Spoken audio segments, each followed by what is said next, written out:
دیکھ کر قرآن غلط پڑھ رہا ہے. وما ہوا بالہزل، قرآن کوئی، اب یہ وہ لفظ میں بولنا نہیں چاہتا، اگر اس کا صحیح ترجمہ کیا جائے نا کہ یہ بکواسیات نہیں ہے. کیسا یہ مہذب ترجمہ ہے. اچھا، قرآن اردو ترجمے قرآن کریم کے سینکڑوں میں ہیں. کسی اردو ترجمے میں حاضل کا معنی وما ہوا بالحاضل کا معنی یہ کیا ہوا ہے کہ قرآن بکواس نہیں ہے. وجاءت سیارۃ، تو وہاں سے ایک قافلہ گزرا. فارسلوا واردہم فادلا دلوہ، تو وہ قافلے نے پانی کے لیے اپنا جو ایک پیمانہ تھا یا برتن تھا، ڈول، وہ لٹکایا رسی کے ساتھ. یہ سارا ترجمہ اس نے گڑبڑ کر دیا. واردہم اس کا ترجمہ چھوڑ دیا، ارسلو کا ترجمہ چھوڑ دیا. جملہ تو اس نے یہی پڑھا، فارسلو واردہم فادلا دلوا. ادلا کا فاعل قافلہ نہیں تھا، ایک آدمی تھا جس کو قافلے نے بھیجا تھا. اب مرزا کو پتا تھا کہ میری پکڑ بڑی سخت ہوئی ہے. مرزا کے سامنے اس کلپ کا تذکرہ ہوا ہے، 60 غلطیوں والے کلپ. وَفَعَلْتَ فَعْلَتَكَ الَّتِي فَعَلْتَ، اس کو اس نے پڑھا وَفَعَلْتَ فَعَلْتَكَ الَّتِي فَعَلْتَ. وَفَعَلْتَ فَعَلْتَكَ الَّتِي فَعَلْتَ وَأَنْتَ مِنَ الْكَافِرِينَ. تو بہت ساری مثالیں اس کی پیش کی جا سکتی ہیں. وَيَعْبُدُونَ مِن دُونِ اللَّهِ، اور وہ عبادت کرتے ہیں اللہ کی، ما لا يضرهم ولا ينفعهم، جو نہ ان کو نفع نقصان دے سکتے ہیں نہ نفع. یہ کفریہ ترجمہ ہے کہ اللہ نہ نفع دے سکتا ہے نہ نقصان دے سکتا ہے. بالکل کفریہ ہے، کفریہ ترجمہ ہے. اقتلوا یوسف، یا تو یوسف کو قتل کر دو، او اطرحوہ، یا اسے پھینک آؤ، ارضا یخلو لکم وجہ ابیکم، کسی ایسی سرزمین میں کہ وہ تنہا ہو جائے تمہارے باپ کے رخ سے، یعنی ان کی توجہ سے ہٹ جائے. یہ ترجمہ کسی بھی صورت میں درست نہیں بن سکتا. گرامر کے اعتبار سے اس نے کئی ساری غلطیاں کی ہیں. یخلو یہ جواب امر ہے، ایسے ہی، اور یخلو کا فاعل یوسف علیہ السلام نہیں ہے، وجہ ابیکم اس کا فاعل ہے.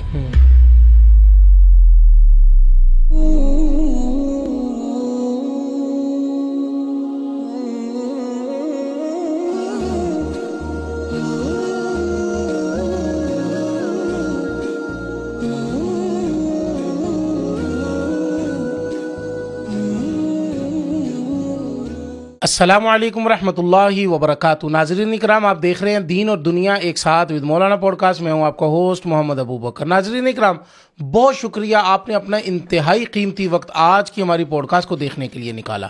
ناظرین اکرام، اللہ رب العزت قرآن مجید میں ارشاد فرماتے ہیں کہ انہ لقرآن کریم.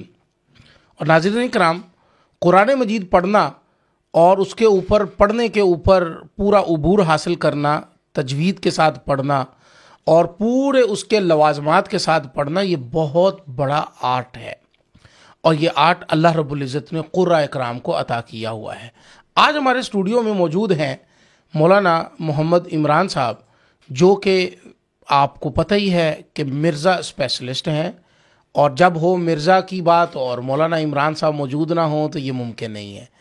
اور جھجتے بھی ہیں، بات کرتے ہیں، گرفت کرتے ہیں بڑی مضبوطی کے ساتھ اور بڑی قوت کے ساتھ. تو آج ہم ان سے بات کریں گے اور پوچھیں گے، اور میرے جو سوالات ہیں وہ آپ کے سامنے آئیں گے، لیکن میں اس سے پہلے آپ کو مولانا صاحب کی طرف لے کے چلتا ہوں. السلام علیکم ورحمۃ اللہ وبرکاتہ. وعلیکم السلام ورحمۃ اللہ. مولانا ویلکم بیک. جزاک اللہ. بہت شکریہ، آپ نے اپنا قیمتی وقت نکالا آج کی ہماری پوڈ کاسٹ کے لیے. مولانا، میں نے قرآن مجید کے ایک آیت تلاوت کی ہے، انہ لقرآن کریم. اللہ اپنی کتاب اللہ کے لیے یہ جملہ ارشاد فرماتے ہیں کہ یہ جو عزت والا، احترام والا جو یہ کتاب ہے، اس کو قرآن کہا گیا ہے. قرآن چونکہ پڑھنے سے آتا ہے تو اس کے الفاظ کے معنی پڑھنے سے آتے ہیں. تو آپ مجھے یہ بتائیے کہ مرزا صاحب اپنے ہر اس کام کے اندر جو ہے وہ کرنے کی ابتدا اور شروع کرتے ہیں جس کام کا تعلق جو ہے وہ دین اور مذہب کے ساتھ ہے، جیسا کہ قرآن پاک پڑھنا اور اس کا ترجمہ کرنا، فقہی مسائل کے اوپر گفتگو کرنا. اور مرزا صاحب چونکہ اپنے آپ کو ایک پورا اس کے ماہر سمجھتے ہیں کہ وہ دین کے بہت بڑے مبلغ ہیں، آپ مجھے یہ بتائیں کہ مرزا محمد علی انجینئر صاحب جو قرآن مجید پڑھتے ہیں وہ صحیح پڑھتے ہیں؟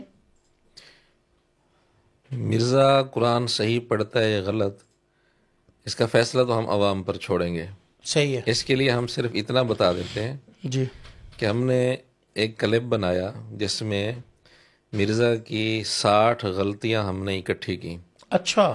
جن میں وہ قرآن کریم دیکھ کر واضح طور پر غلطیاں کرتے ہیں. اچھا، دیکھ کر پڑھ رہے ہیں؟ دیکھ کر پڑھ رہا ہے. کوئی اکا دکا کے علاوہ باقی ساری غلطیاں وہی ہیں. ٹھیک ہے. زبانی جس میں غلطیاں کرتا ہے وہ تو ہم نے اس میں اکٹھی نہیں کی سوائے ایک دو کی. اب حالت مرزا کی یہ ہے. آپ آف دی ریکارڈ مجھ سے بات کر رہے تھے کہ یہ تو وہ ہے جو آپ نے کلپ بنا دی ہے، اس کے علاوہ بھی اس کے علاوہ بھی ہیں. ہاں، اس کے علاوہ بھی ہیں، یہ نہیں کہ صرف اتنی ہیں. صحیح ہے. اگر مرزا کے شاگرد مطالبہ کریں گے تو ہم ان کے مطالبے پر ایک اور کلپ بھی بنا دیں گے، کوئی مسئلہ نہیں ہے. ٹھیک ہے، آپ کلپ نہ بنائیں، مجھے کچھ غلطیوں کا ازالہ، غلطیاں جو ہیں ان کی نشاندہی ویڈیو میں ڈال بھی دیں گے. درست ہے. مثال کے طور پر آیت ہے مثل الذین کفروا کمثل الذی ینعق، یہ پڑھ رہے ینقع. ومثل الذین کفروا کمثل الذی ینقع بما لا یسمع. اور الذین یلمزون المطوعین، اس کو یہ پڑھ رہا ہے الذین یلمزون المطوعین. الذین یلمزون المطوعین. کذالک فعل الذین من قبلہم، اس کو یہ پڑھ رہا ہے کذالک فعل الذین من قبلہم، ایک کلام ہی اڑا دیا. صحیح ہے. کذالک فعل الذین من قبلہم وفعلت فعلتک التی فعلت، اس کو اس نے پڑھا وفعلت فعلتک التی فعلت. وفعلت فعلتک التی فعلت وانت من الکافرین. تو بہت ساری مثالیں اس کی پیش کی جا سکتی ہیں. دیکھ کر قرآن غلط پڑھ رہا ہے، صحیح ہے، غلطی ہو جاتی ہے انسان سے، ٹھیک ہے، ہم سے بھی ہو سکتی ہے، حافظ سے، قاری سے، عالم سے، زبانی پڑھتے ہوئے ہو جاتی ہے غلطی. امام کعبہ تک غلطی ہو سکتی ہے دیکھ کر، اگرچہ حافظ سے دیکھ کر تو غلطی بہت امکان کم ہوتا ہے لیکن ہو سکتے ہیں. جی. پھر مرزا پر ہم یہ اعتراض کیوں کر رہے ہیں؟ اس کی ایک خاص وجہ ہے. مرزا ایک تو دیکھ کر قرآن کریم پڑھتے ہوئے واضح غلطیاں کرتا ہے، پھر ساتھ اس کا دعویٰ یہ ہے کہ میں نے 1994 95 کی بات کرتا ہے، کہتے جب میری داڑھی نہیں آئی تھی میں نے تجوید میں ملکہ حاصل کر لیا تھا، مہارت حاصل کر لی تھی. یہ جو مدرسے کے لوگ 2 سال کا کورس کرواتے ہیں، 1.5 گھنٹے میں نے کورس کروا دیا ہے. اور پھر علماء پر ہوٹنگ کرنا کہ ان کو عین نہیں نکالنی آتی، ہا نہیں نکال سکتے، امام کعبہ بھی عین صحیح نہیں نکالتا، وغیرہ وغیرہ. اس طرح علماء قرآن صحیح نہیں پڑھ سکتے، ان کی تجوید صحیح نہیں ہے، اور اس نے 1.5 گھنٹے میں وہ سارا کورس ہی کروا لیا ہے. جبکہ تجوید کی بنیادی چیزیں اللہ معاف کرے، اب مد عارض کی یہ تعریف کر رہے ہیں. مد عارض وہ جو عارضی طور پر کر لی جاتی ہے. اب یہ بات سن کر بچے بھی ہنسیں گے جو تجوید پڑھتے ہیں. صحیح. اب مولانا میں یہاں ایک بات کی جو ہے نا وہ تصحیح کرتا جاؤں، چونکہ بات ہماری چل رہی ہے سیکوینس میں، آپ یہیں سے بات آپ آگے لے کے چلیے گا. ہم نے کہا کہ غلطی ہو سکتی ہے انسان سے. ہاں جی. غلطی 2 طرح کی ہے. ایک ہے متشابہہ، یعنی کہ آپ غلط پڑھ رہے ہیں، آپ کو پتہ چلا. جی، متشابہات متشابہہ کی جمع ہے. وہ متشابہات کا لگنا حافظ قرآن کو الگ موضوع ہے. جی جی، انسان کو لگ سکتا ہے. ہماری مراد یہ ہے کہ امام کعبہ بھی اگر نماز میں قرآن پاک پڑھ رہے ہیں تو ان کو متشابہات لگ سکتے ہیں مختلف جگہوں پر. یعنی کہ قرآن پاک میں مختلف آیات جو ہیں وہ متشابہات کی آیات ہیں، لگ سکتے ہیں. لیکن آپ یہ جو مرزا صاحب کے بارے میں بات کر رہے ہیں یہ متشابہات کی بات کر رہے ہیں یا غلطی؟ تو نہیں ہے، کیونکہ دوسرے نمبر پر آتی غلطی، اور وہ بھی دیکھ کر. ہاں جی. امام کعبہ کے متعلق اگر مرزا کہتا ہے تو کیا امام کعبہ دیکھ کر پڑھ رہا ہے؟ کیا امام کعبہ نے اپنے متعلق بڑے دعوے کیے ہیں؟ کیا امام کعبہ دوسرے علماء پر ہوٹنگ کرتا ہے، دوسرے قاریوں پر نہیں؟ تو یہ چیز تو مرزے کے علاوہ یہ صفات اور کسی کے اندر نہیں ہے. اس لیے مرزے پر اعتراض بنتا ہے. صحیح. مرزا اگر کہے مفتی تقی عثمانی صاحب دامت برکاتہم کے بارے میں فلاں موقع پر ان سے آیت جو ہے انہوں نے صحیح نہیں پڑھی، زبانی پڑھی تھی، نمبر 1 دیکھ کر نہیں پڑھی، نمبر 2 انہوں نے اپنے متعلق کبھی اتنے بڑے دعوے نہیں کیے جو مرزا کرتے ہیں، نمبر 3 انہوں نے دوسرے علماء پر ہوٹنگ کبھی نہیں کی کہ ان کو قرآن پڑھنا نہیں آتا، ہوٹنگ نہیں کی انہوں نے کبھی. اور نمبر 4 وہ زبانی پڑھ رہے تھے. ہم زبانی پڑھ رہے تھے، دیکھ کر تو نہیں پڑھ رہے تھے. تو اس لیے مرزا قرآن کریم دیکھ کر بڑی واضح موٹی موٹی غلطیاں کرتا ہے. یہ ایک حقیقت ہے. ٹھیک ہے. اور اس حقیقت کو ثابت کرنے کے لیے ہم چند ایک نمونے ویڈیو میں ڈال دیں گے. بالکل ٹھیک ہے. اچھا مجھے یہ بتائیں کہ عمومی طور پر آپ نے بڑی وضاحت کے ساتھ اس کے اوپر یہ بات ڈال دی ہے کہ غلطیاں ہو سکتی ہیں، بحیثیت انسان مجھ سے بھی قرآن پاک پڑھتے ایک اور بات ذہن میں آ رہی ہے. جی. اب مرزا کو پتا تھا کہ میری پکڑ بڑی سخت ہوئی ہے، مرزا کے سامنے اس کلپ کا تذکرہ ہوا ہے، 60 غلطیوں والے کلپ کا. ٹھیک ہے. اب مرزا اپنی جان خفت مٹانے کے لیے نا مفتی تقی عثمانی صاحب دامت برکاتہم یا دیگر علماء کی بات کرتا ہے، بھی غلطی تو ان سے بھی ہو گئی، تو پھر کہتا ہے یہ میں غلطی نہیں نکال رہا، میں صرف تفنن کے طور پر ایک بات کر رہا ہوں. صحیح. تو مرزا کے شاگرد یہی سمجھ لیں کہ ہم نے یہ جو غلطیاں مرزا کی نکالی یہ بھی تفنن کے طور پر نکالی، اس لیے ناراض نہ ہوں. اگر وہ تفنن کر سکتے تو اس کو تفنن ہی سمجھ لیں. بالکل ٹھیک ہے. آپ مجھے یہ بتائیں کہ غلطیاں تو ہو سکتی ہیں نا، بحیثیت انسان مجھ سے ہو سکتی ہے، آپ سے ہو سکتی ہے، کسی سے بھی ہو سکتی ہے، بڑے سے بڑے قاری سے بھی غلطی ہو سکتی ہے، لیکن اس غلطی کے اوپر جیسا کہ آپ نے تفصیل کے ساتھ فرمایا کہ ڈٹ جانا اور پھر رجوع نہ کرنا، پھر بڑے بڑے دعوے کرنا اپنے بارے میں، یہ درست بات نہیں ہے. تو آپ بتائیں، تو مرزا کے اسٹوڈنٹس جتنے بھی ہیں وہ اکثر آ کر کمنٹس کی صورت میں یا کسی پیغام کے جو ہے نا وہ تھرو ہم تک یہ بات پہنچاتے ہیں کہ بھائی وہ قرآن پاک کا ترجمہ تو صحیح کرتا ہے نا. ہاں یہ بات کرتے ہیں. ہاں نا. ٹھیک ہے غلطیاں کر جاتا ہے پڑھتے ہوئے، لیکن ترجمہ صحیح کرتا ہے. ہاں. اور مرزا نے دوسروں کے تراجم پر بہت زیادہ اعتراضات کیے کہ ان کی ترجموں میں تحریف ہو چکی ہے، غلط ترجمے کرتے ہیں، اور یہ کہتے ہیں مجھے علماء کا ترجمہ پڑھنے کی ضرورت نہیں، میں خود ترجمہ کر سکتا ہوں، گوگل سے ترجمہ کروا سکتا ہوں. اور یہاں تک بھی اس نے کہا مجھے اتنی عربی آتی ہے، میں خود ترجمہ کر سکتا ہوں، مجھے کسی کے ترجمے کی ضرورت نہیں ہے. علماء کے ترجموں کی غلطیاں. یہ بات کرتے ہوئے کہ مرزا صاحب اپنی تفسیر تو نہیں لکھنے جا رہے؟ تفسیر کون سی لکھی جائے گی وہ پھر نمونے سامنے آ جائیں گے. جو تفسیر منظر عام پر آئے گی وہ کیسی ہوگی؟ اچھا. وہ اسلام 360 میں بھی اس کی تفسیر ڈال دی گئی تھی. اچھا. تو تفسیر اگر ڈالی جاتی لوگوں کے سامنے، اب اگر چھپ کر آ جائے، یہ جو ریکارڈ کروا رہا ہے اگر یہ چھپ کر آ جائے تو یہ کس طرح کی ہوگی، اس کی چند ایک نمونے آپ کے سامنے آئیں گے تو یہ عوام ناظرین خود فیصلہ کر لیں گے تفسیر کس قسم کی ہوگی. اللہ اللہ اللہ. جس کے اندر ترجمے میں اتنی گڑبڑ ہے، اتنی گڑبڑ ہے کہ خدا کی پناہ. جی ضرور. بالکل الٹ ترجمہ. چند ایک میں نمونے آپ کے سامنے پیش کر دیتا ہوں. ٹھیک ہے. ابھی اس نے نا ایک دفعہ تفسیر لیکچر کے نام سے پورے قرآن کی تفسیر ریکارڈ کروائی ہے. ٹھیک ہے. تقریباً 340 سے زائد ویڈیوز کی شکل میں ایک تفسیر ریکارڈ کروا لی ہے اس نے. اب قرآن کلاس کے نام سے دوبارہ یہ تفسیر ریکارڈ کروا رہا ہے. یہ جو دوبارہ تفسیر ریکارڈ کروا رہا ہے زیادہ تر نمونے میں انہی سے پیش کروں گا. اچھا. کیونکہ ہو سکتا ہے پہلے اس کو زیادہ تجربہ نہیں تھا، یہ کہہ سکتے ہیں بہانہ بنا سکتے ہیں، اور اب اس کو تجربہ ہو چکا ہے. اب بڑی اہمیت اس کو دیتا ہے، کہتے ہیں قرآن کلاس میری زندگی کا سرمایہ ہے. اللہ. اتنی اہمیت یہ اس کو دیتا ہے. اور کہتے ہیں سینکڑوں تفسیریں آپ پڑھ لیں لیکن وہ چیزیں نہیں ملیں گی جو میری اس قرآن کلاس کی ویڈیو سے آپ کو ملیں گی. اس طرح کی بہت زیادہ اس نے بڑے بڑے دعوے اس نے کیے ہیں اپنی قرآن کلاس کی ویڈیوز کے متعلق. تو تقریباً میں 10 ایک نمونے آپ کے سامنے فی الحال پیش کر دیتا ہوں. اتنے نمونے مرزے نے کسی بھی مخالف، اپنے مخالفین میں سے کسی کی تفسیر کے اتنے نمونے مرزا نے پیش نہیں کیے جتنے آپ. بس ایک دو تین غلطیاں اس نے پکڑی ہوئی ہیں اپنے طور پر. تو 10 ایک نمونے پیش کر دیتا ہوں. اگر مرزا ہماری کسی ترجمے میں سے 10 نمونے پیش کرے گا تو ہم مزید اس کی تفسیر ترجمے میں سے 10 اور پیش کر دیں گے. اچھا یعنی کوئی مسئلہ نہیں ہے. بالکل ہے. اچھا. تو فی الحال 10 ہی میرے خیال میں کافی رہیں گے کافی سمجھنے کے لیے. جی بالکل. سورہ یونس آیت نمبر 18 ہے. جی ٹھیک ہے. وَيَعْبُدُونَ مِن دُونِ اللَّهِ مَا لَا يَضُرُّهُمْ وَلَا يَنفَعُهُمْ. جی. اس کا صحیح ترجمہ یہ ہے کہ یہ مشرک لوگ، کافر لوگ اللہ کے علاوہ ان چیزوں کی عبادت کرتے ہیں جو نہ ان کو نقصان دے سکتی ہیں نہ نفع دے سکتے ہیں۔ ترجمہ تو اس کا یہ ہے۔ صحیح ہے۔ اس نے ترجمہ کیا کیا کہ وہ عبادت کرتے ہیں اللہ کی جو ان کو نہ نقصان دے سکتے ہیں نہ نفع۔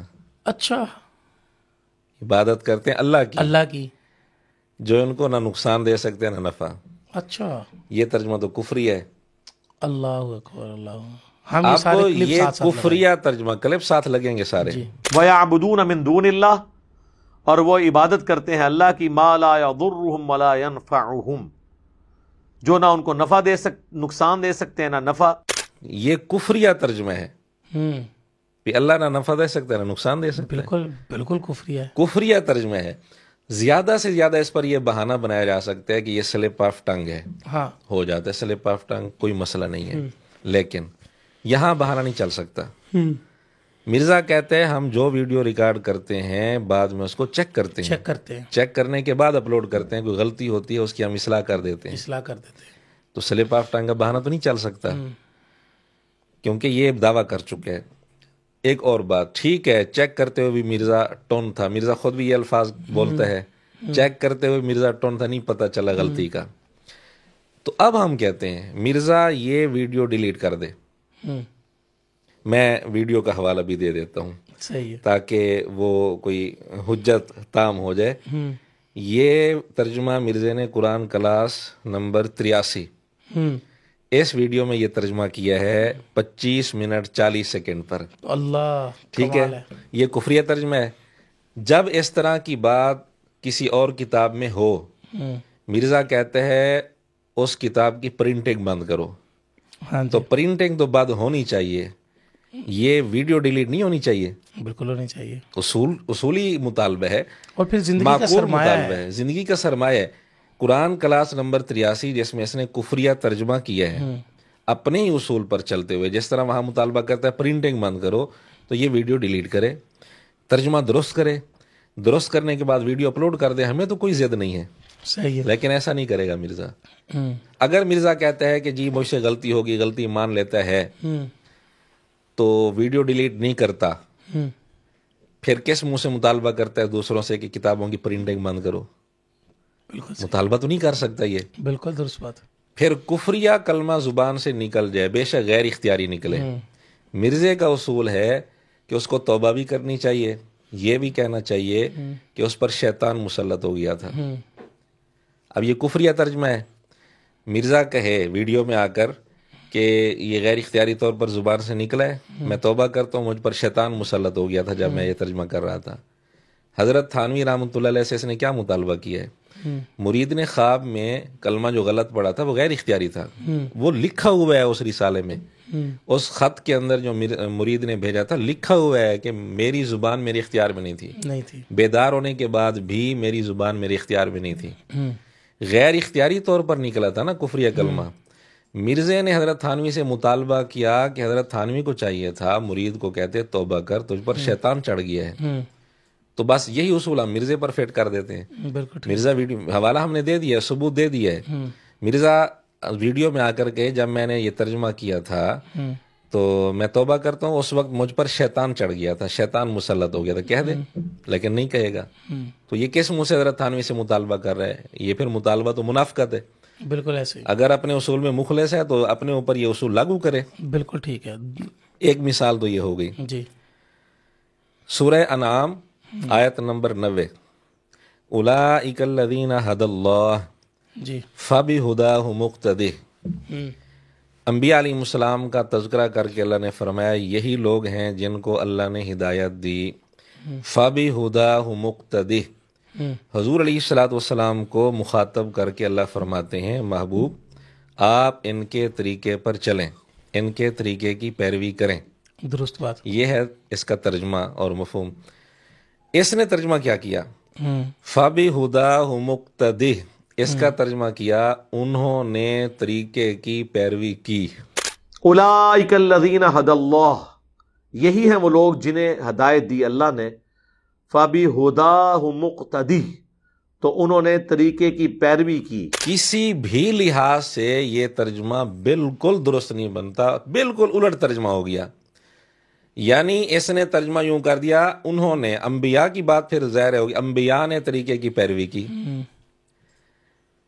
فابی ہدا ہو مقتدی کا یہ ترجمہ کرنا سراسر غلط ہے، اور اب تک اس کی ویڈیو میں موجود ہے. اس کو چاہیے نا ویڈیو ڈیلیٹ کرے اور اس ترجمے کی اصلاح کر کے ویڈیو دوبارہ اپلوڈ کرے. بالکل صحیح، ہم ویڈیو ساری اس کی لگا دیں گے. بالکل ویڈیو لگا دیں گے. فابی ہدا ہو مقتدی کا یہ ترجمہ اقتدی امر کا صیغہ ہے، اس نے ماضی کا صیغہ بنا دیا، پیروی کی.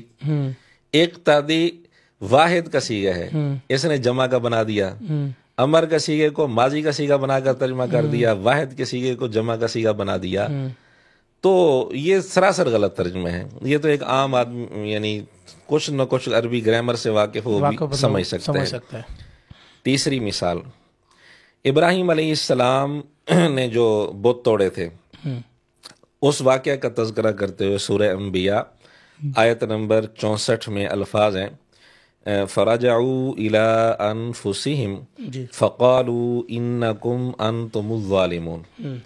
اب اس کا مطلب تو یہ ہے کہ انہوں نے اپنے نفسوں کی طرف رجوع کیا، جو ابراہیم علیہ السلام کے مخالف تھے، بت پرست مشرک، اپنے نفسوں کی طرف رجوع کیا اور اپنے آپ سے ہی کہنے لگے انکم، دل میں انکم انتم الظالمون، اپنے آپ سے دل میں کہنے لگے کہ تم ظالم ہو.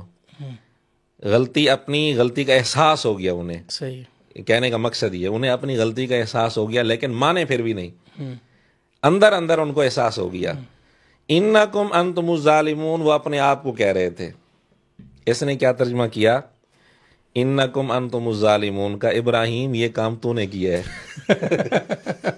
لگے فقالوا انکم انتم الظالمون، اور پھر الٹیمیٹلی انہوں نے کہا کہ یہ تو نے کیا ہوگا.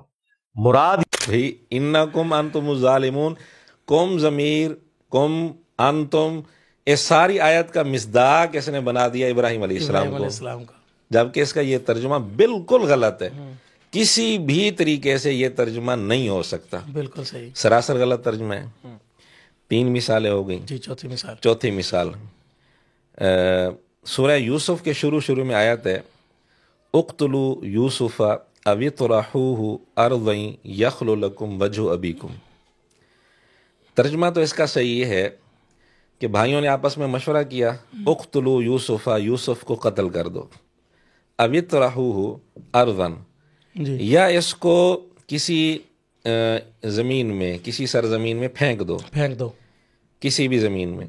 یخلو لکم وجہ ابیکم، تمہارے لیے تمہارے باپ کا چہرہ تنہا ہو جائے گا، یعنی باپ کی توجہ صرف تمہاری طرف ہو جائے گی، یوسف علیہ السلام سے توجہ ہٹ جائے گی. اس میں ترجمہ اس نے کیا کیا؟ ترجمہ یہ کرتا ہے ایسی سرزمین میں اس کو پھینک دو، ایسی سرزمین میں کہ وہ تنہا ہو جائے، یوسف تنہا ہو جائے تمہارے باپ کے رخ سے. اقتلوا یوسف، یا تو یوسف کو قتل کر دو، او اطرحوہ، یا اسے پھینک آؤ، ارضا یخلو لکم وجہ ابیکم، کسی ایسی سرزمین میں کہ وہ تنہا ہو جائے تمہارے باپ کے رخ سے، یعنی ان کی توجہ سے ہٹ جائے. یہ ترجمہ کسی بھی صورت میں درست نہیں بن سکتا. گرامر کے اعتبار سے اس نے کئی ساری غلطیاں کی ہیں. یخلو یہ جواب امر ہے، ایسے ہی، اور یخلو کا فاعل یوسف علیہ السلام نہیں ہے، وجہ ابیکم اس کا فاعل ہے. اس نے یخلو کا فاعل بنا دیا یوسف علیہ السلام کو، وہ تنہا ہو جائے، جبکہ اس کا فاعل یوسف علیہ السلام نہیں ہے. بالکل ایسے. اس نے پھر ارزن کو موصوف بنا دیا، یخلو لکم اس کو صفت بنا دیا، کیونکہ اس نے ترجمہ کیا ایسی سرزمین میں کہ وہ تنہا ہو جائے. حالانکہ ترکیب کے اعتبار سے، گرامر کے اعتبار سے یہ موصوف صفت والا ان کا کوئی تعلق نہیں ہے. ارزن اور یخلو آپس میں ان کا موصوف صفت والا تعلق نہیں. یخلو یہ امر کے جواب میں ہے، مضارع کا صیغہ، یہ صفت نہیں بلکہ جواب امر ہے. تو بہرحال گرامر کے اعتبار سے یہ ترجمہ بالکل غلط ہے. کسی بھی اردو ترجمے میں آپ جا کر دیکھ لیں یہ ترجمہ نہیں کیا ہوا, یہ واضح غلطی ہے ترجمے میں. مرزا کے شاگرد کس منہ سے کہتے ہیں جی ترجمہ تو بالکل صحیح کرتا ہے, ترجمہ تو بالکل صحیح, اتنے واضح طور پر ترجمے کے اندر اس نے غلطیاں کی ہوئی ہیں. درست. ایک اور مثال سورہ یوسف میں ہی ہے, فَأَرْسَلُوا وَارِدَهُمْ فَأَدْلَى دَلْوَهُ. ارسلو قافلے والوں نے اپنا ایک آدمی بھیجا جو پانی لانے کے لیے ایک ذمہ دار ہوتا ہے پانی وغیرہ کے لیے, اپنے وارد کو بھیجا انہوں نے. صحیح. فَأَدْلَى دَلْوَهُ, اس وارد نے جس کو قافلے والوں نے بھیجا تھا اس آدمی نے اپنا ڈول لٹکایا. یہ اس کا ترجمہ ہے. مرزا ترجمہ کر رہا ہے قافلے نے ڈول لٹکایا. قافلے نے ڈول لٹکایا. وجاءت سیارۃ, تو وہاں سے ایک قافلہ گزرا. فَأَرْسَلُوا وَارِدَهُمْ فَأَدْلَى دَلْوَهُ, تو وہ قافلے نے پانی کے لیے اپنا جو ایک پیمانہ تھا یا برتن تھا, ڈول, وہ لٹکایا رسی کے ساتھ. یہ سارا ترجمہ اس نے گڑبڑ کر دیا. واردہم اس کا ترجمہ چھوڑ دیا, ارسلو کا ترجمہ چھوڑ دیا. ٹھیک ہے. جملہ تو اس نے یہی پڑھا, فارسلو واردہم فادلا دلوا. بالکل. ادلا کا فائل قافلہ نہیں تھا, ایک آدمی تھا جس کو قافلے نے بھیجا تھا. بالکل صحیح. اس نے ادلا کا فائل پورے قافلے کو بنا دیا, قافلے نے اپنا ڈول لٹکایا. یہ بالکل غلط ترجمہ ہے, واضح غلطی ہے ترجمے میں. اب یہ ترجمہ اس قابل ہے کہ اس کو چھاپا جائے. اسلام 360 میں اس کا ترجمہ آنا تھا. اب جو اس کا ترجمہ سنے گا وہ تو یہی رٹ لے گا نا, رٹ لے گا. بالکل صحیح بات. جو بالکل سراسر غلط ترجمہ, بعض اوقات کفریہ ترجمہ بھی کر جاتا ہے یہ. ایک اور مثال سورہ ابراہیم آیت نمبر 13, فَأَوْحَى إِلَيْهِمْ رَبُّهُمْ. ایک بچہ جس نے صرف نحو بنیادی طور پر کچھ نہ کچھ پڑھی ہوئی ہو وہ بھی اس کا صحیح ترجمہ کر لے گا. فَأَوْحَى إِلَيْهِمْ رَبُّهُمْ, وحی کی ان کی طرف ان کے رب نے. ان کے رب نے. یہ کیسے ترجمہ کر رہا ہے؟ ترجمہ کرتا ہے ہم وحی کرتے تھے ان کے رب کی طرف سے. فَأَوْحَى إِلَيْهِمْ, تو پھر تمام انبیاء کے کیس میں ایسے ہی ہوتا تھا کہ ہم ان نبیوں کی طرف وحی کرتے تھے. ربهم, ان کے رب کی طرف سے. کچھ جوڑ ہی نہیں بنتا. طرف سے. پھر ہم وہی کرتے تھے, وہی کرنے والا کوئی اور ہے, کوئی اور ہے, رب کوئی اور ہے, رب کوئی اور ہے. یہ تو کفریہ ترجمہ ہے. کفریہ ترجمہ ہے. اس نے وہی کرنے والا کسی اور کو بنا دیا, رب کسی اور کو بنا دیا. ہم وہی کرتے تھے ان کے رب کی طرف سے. بھی کہاں سے یہ ترجمہ تو نے نکال لیا؟ یہ تو خطرناک ترجمہ ہے. اس کو چاہیے کہ یہ ویڈیو ڈیلیٹ کرے اور ترجمہ صحیح کر کے دوبارہ اپلوڈ کر دے. لیکن مرزا اتنی ہمت بھی نہیں کرے گا. دوسروں پر کس منہ سے یہ اعتراض کرتے ہیں. صحیح بات. ایک اور مثال سورہ یونس آیت نمبر 39 ہے. ٹھیک ہے. الفاظ ہیں بل کذبوا بما لم یحیطوا بعلمہ ولما یأتہم تأویلہ. صحیح. ترجمہ تو اس کا ہے بل کذبوا, بلکہ کافروں نے جھٹلایا, بما, اس چیز کو, لم یحیطوا بعلمہ, جس کے علم کا انہوں نے احاطہ نہیں کیا. صحیح. جس کے علم کا انہوں نے احاطہ نہیں کیا, یعنی اس چیز کے علم کا انہوں نے احاطہ نہیں کیا, اس چیز کا علم ان کو نہیں ہے. اس نے یہاں غلطی کی ترجمے میں کہتے ہیں بلکہ جھٹلایا انہوں نے اس چیز کو جس کا اپنے علم سے احاطہ نہیں کیا. اچھا. بل کذبوا بما لم یحیطوا بعلمہ, بلکہ انہوں نے تو جھٹلا دیا اس چیز کو جس کا یہ اپنے علم سے احاطہ نہیں کر سکے. اب یہاں ضمیر کا مرجع بدلنے سے بڑا فرق پڑ گیا. بڑا فرق پڑ جاتا ہے. ضمیر کا مرجع وہ چیز تھی جس کے علم سے, جو بالکل ایسے. اس نے ان لوگوں کو مرجع بنا دیا کہ جی اپنے علم سے احاطہ نہیں کیا. خیر, اس سے بڑی غلطی اگلے جملے کے ترجمے میں اس نے کی, وَلَمَّا يَأْتِهِمْ تَأْوِيلُهُ. اس کا یہ ترجمہ کرتا ہے جب کہ ان کے پاس اس کا انجام آ چکا تھا. سراسر غلط ترجمہ. وَلَمَّا يَأْتِهِمْ تَأْوِيلُهُ, جب کہ ان کے پاس اس کا انجام آ چکا تھا. لما یأتیم کا معنی نہیں آیا.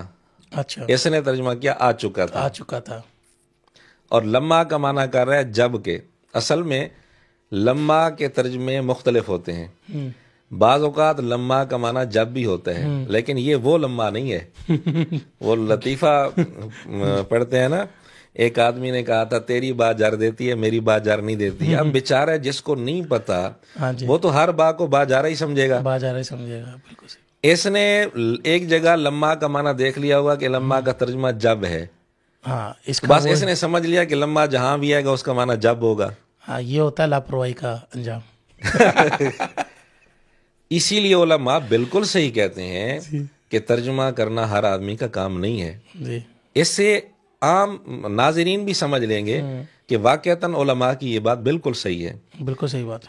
اس نے بالکل الٹ ترجمہ کر دیا۔ قرآن کہہ رہے انجام نہیں آیا، یہ ترجمہ کر رہا ہے انجام آ چکا۔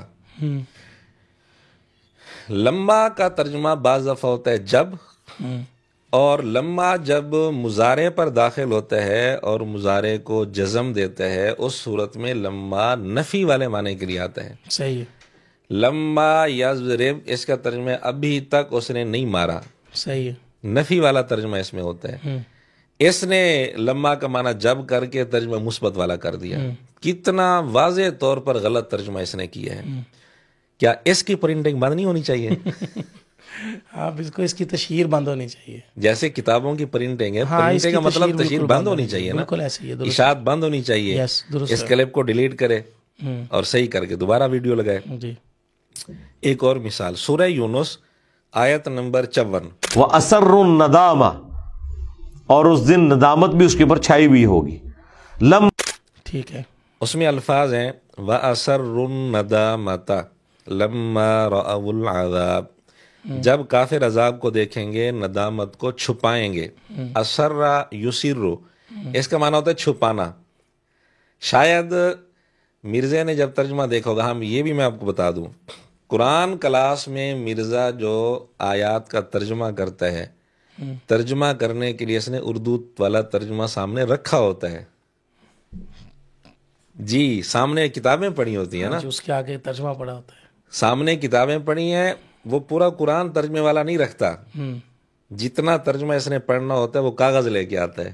صحیح ہے، کاغذ لے کے آتا ہے جن میں ترجمہ لکھا ہوتا ہے۔ ایک دفعہ اس نے خود کہا بھی ہے کہ پیر کرم شاہ اظہری صاحب کا ترجمہ میں نے سامنے رکھا ہوتا ہے۔ لوگ سمجھتے ہوں گے شاید اپنے طور پر کر رہا ہے ترجمہ کو، اتنا بڑا ماہر ہو گیا، اتنا بڑا اور ہم ثبوت بھی دکھا دیں گے ویڈیوز کی شکل میں جہاں یہ ورک الٹ رہا ہے، اس سے پھر پتہ چل جاتا ہے کہ اس نے کاغذ سامنے رکھے ہوئے ہیں۔ صحیح، تو سامنے رکھا ہوا ہے اس نے ترجمہ، اس کے باوجود اتنی غلطیاں کر رہا ہے۔ میں تو یہ حیران ہوں کہ اس کے باوجود اتنی غلطیاں کر رہا ہے۔ اللہ اللہ، اگر بغیر دیکھے ترجمہ کرے گا تو کیا حال ہوگا۔ ایک اور مثال، اچھا، وَأَسَرُّ النَّدَامَةَ، ندامت کو چھپائیں گے کافر، شاید لفظ ترجمے کے اندر تو یہی ہوگا، چھپائیں گے، اس کی نظر صحیح نہیں پڑی ہوگی۔ اس نے کیا ترجمہ کیا کہ ندامت ان پر چھائی ہوئی ہوگی۔ چھپائیں کو شاید چھائی پڑھ لیا اس نے۔ اب چھائی ہوئی جو چیز ہوتی ہے وہ تو ظاہر ہوتی ہے، بالکل ایسے، مطلب بالکل بدل گیا، الٹ ہو گیا۔ بالکل ایسے، قرآن تو یہ کہہ رہے ہیں ندامت کو چھپائیں گے، اس نے اس کو بنا دیا ندامت چھائی ہوئی ہوگی، ظاہر کریں گے۔ بالکل واضح طور پر یہ ترجمے کے اندر غلطی ہے۔ سورہ مائدہ آیت نمبر 57 آیت ہے، یا ایھا الذین آمنوا لا تتخذوا الذین اتخذوا دینکم ہزوا ولعبا من الذین اوتوا الکتاب من قبلکم والکفار اولیاء۔ بالکل صحیح۔ اس کا ترجمہ یہ ہے، اے ایمان والو، نہ بناؤ ان لوگوں کو جنہوں نے تمہارے دین کو ٹھٹھا بنا لیا اور کھیل کود بنا لیا، یعنی وہ لوگ جو کتاب دیے گئے تم سے پہلے، انہوں نے تمہارے دین کو ٹھٹھا مذاق بنا لیا، اور اسی طرح کافر، ان کو، ان سب کو نہ بناؤ اولیاء، دوست۔ اب یہ ترکیبی اعتبار سے چونکہ الفاظ کا بعض دفعہ دور دور کا تعلق بھی ہو جاتا ہے، صحیح ہے، یہ مرزے کے لیے مسئلہ بن گیا۔ اس نے ترجمہ کیا کیا، کہتے ہیں اے ایمان والو، نہ بناؤ اپنے دین کو مذاق۔ یا ایھا الذین آمنوا، اے اہل ایمان، لا تتخذوا الذین اتخذوا دینکم ہزوا ولعبا، اے اہل ایمان اپنے دین کو مت بنا لو ہنسی اور کھیل۔ قرآن یہ کہہ رہا ہے جو لوگ تمہارے دین کو مذاق بنا رہے ہیں ان کو دوست نہ بناؤ۔ صحیح ہے۔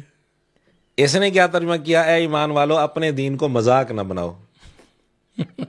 بات کتنی بدل گئی، بالکل بدل گئی۔ یعنی دینکم، اس لفظ کو اس نے لا تتخذو کے ساتھ جوڑ دیا، حالانکہ اس کا تعلق اتخذو کے ساتھ تھا۔ پھر حضوان، اس کو اس نے لا تتخذو کے ساتھ جوڑ دیا، حالانکہ اس کا تعلق اتخذو کے ساتھ تھا۔ بالکل بات الٹ ہو گئی، ترجمہ سارا مفہوم ہی بدل گیا۔ قرآن کیا کہنا چاہتا ہے، یہ کیا ترجمہ کر رہا ہے۔ تو اب بھی مرزا کے شاگرد کہیں گے کہ اس کو قرآن کا ترجمہ کرنے میں بڑی مہارت ہے۔ ایک اور مثال عرض کرتا ہوں، سورہ بقرہ آیت نمبر 259، عزیر علیہ السلام کا واقعہ مذکور ہے۔ عزیر علیہ السلام کا نام تو نہیں ہے لیکن واقعہ ان کا ہے۔ ٹھیک ہے۔ اللہ تعالیٰ نے ان کو 100 سال کے لیے موت دی تھی، اور گدھا جو ہے ان کا وہ ہڈیوں میں تبدیل ہو چکا تھا، اور کھانا جو ہے وہ ویسے اپنی صحیح حالت میں موجود تھا۔ یہ واقعہ بیان کرتے ہوئے قرآن میں الفاظ ہیں وَلِنَجْعَلَكَ آیَةً لِلنَّاسِ، بالکل آسان اس کا ترجمہ ہے، تاکہ ہم آپ کو بنا دیں لوگوں کے لیے نشانی۔ آپ کو بنا دیں لوگوں کے لیے نشانی۔ یہ ترجمہ کیا کرتا ہے؟